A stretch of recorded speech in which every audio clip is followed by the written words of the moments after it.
you're almost finished building your structure, a couple things that I want to point out to you. Some of you mentioned that you were frustrated with the tape. Once your structure is built, that then is a time that you can start taking a little bit of your tacky glue, and you can look at areas that you're like, I just don't think it looks that good taped. And like for example, this area here, I've got some tape here, not the biggest fan of it. So I can really gently try to take the tape off. If it starts to tear, it may not be the best idea. But you can start to supplement that with like a teeny tiny bit of glue. So literally like a dot of glue is what you're shooting for. The glue will dry clear, but you will have to, so you've got this glue that's drying clear, but you will also have to let it sit for a little bit and cure before you kind of do anything else with it. I'm putting the final touches on my ribbon structure here. So I used these tabbed elements to kind of hold up my structure. So sideways it looks like this. And what I'm thinking is, as I was building it, I started thinking about what it could be used for. And because it's located at the beach, my first thought is that it would be a really cool pavilion on a beach, because a lot of times you're thinking like, I don't want to sit by all these people and see them all the time. And I also need some shade. So this would provide some areas to sit where you can still see the ocean. If it's facing this way, you get a little bit of shade and you get a little bit more privacy. So I'm going to weave one more kind of element of shade with that in mind.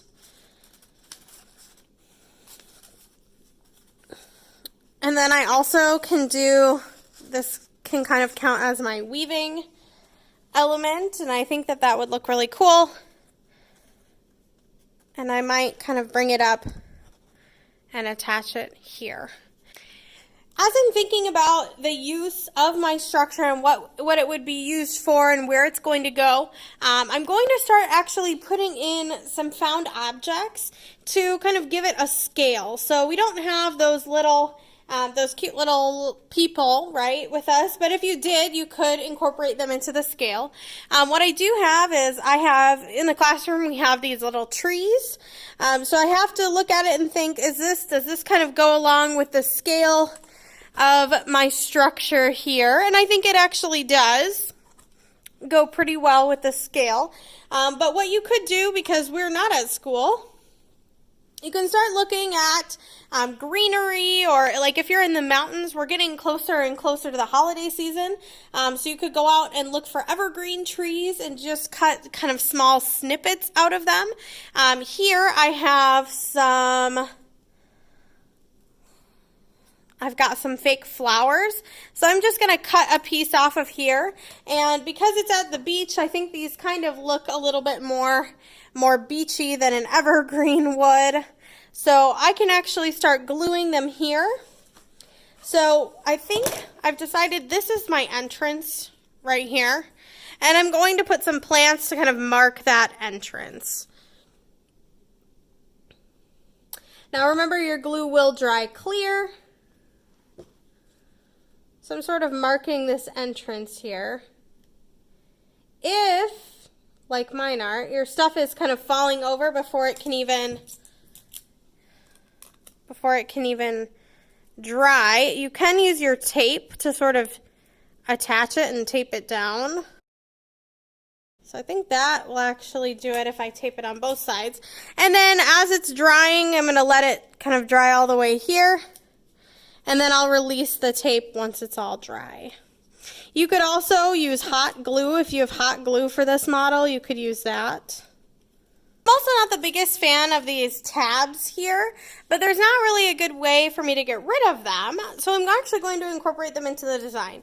So I've got this yellow paper that I've curled, and I'm going to cover up the tabs using this yellow paper, and I'm actually going to turn it into sort of lawn chairs that curl up and over. So kind of like fancier lawn chairs, and I'll attach them here using my glue, and then they'll have a whole set of lawn chairs so that people can actually use them and enjoy the space. So these are some things that you can start thinking about altering for your project. I've got, if you have any sort of like fabric, you can use that. I've got turf here. So it's just textured velvety paper. If I had a grassy area, I could cut that out and glue it onto my model. So just kind of looking in the space around you, if you've got tiny little rocks and you want to have a rock garden, this will all dry clear. Just don't use a ton of it because we still need it for our next project. And then make sure that your glue always goes on the